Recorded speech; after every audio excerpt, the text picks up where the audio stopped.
Standby. Uy, nakuhaan og armas sa tuwang kapulisan.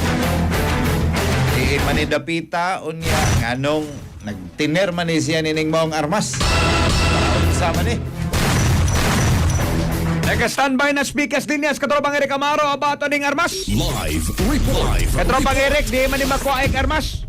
Mayo ka buntag pagbalik katubang Janly katubang Philip baga katropa no usa ka 38 caliber revolver nga doon na po'y mga pipila ka mga bala ag nakuha aning usa ka 31 anyos si Michael Angelo Abelia no atol ni sa kini po gipagyan sa mga checkpoints at baga sakop sa police station 1 para police station sa may barangay Lorega, San Miguel, syudad sa Subo. Ni kapalag kay atol sa checkpoint bulaga man ni og isuway pa unta ni og kini bag tuyok apan nababagan ni ka kapulisan inungdan gagi pangayuan og kini pog mga dokumento sa iyo sa pagpili motorsiklo apan tungod kay wa po ni kulorong sa di mao to nga pasita o dihang ipa o gi-check na aga dala usab ni ini aga hawak ni dito nakuha aga usa ka 38 caliber revolver hinungdan nga dali ning giposasan gipaslak sa Sildas Police Station samtang gikain og kaso kalabasan sa RA 10591 no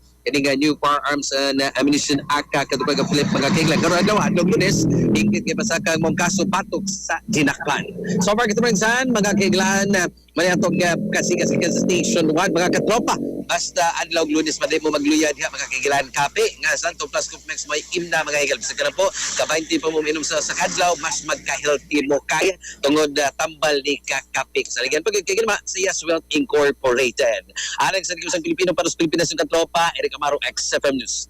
XFM report. Cellphone Plus Gold, mapalit sa mga butika sa inyong lugar.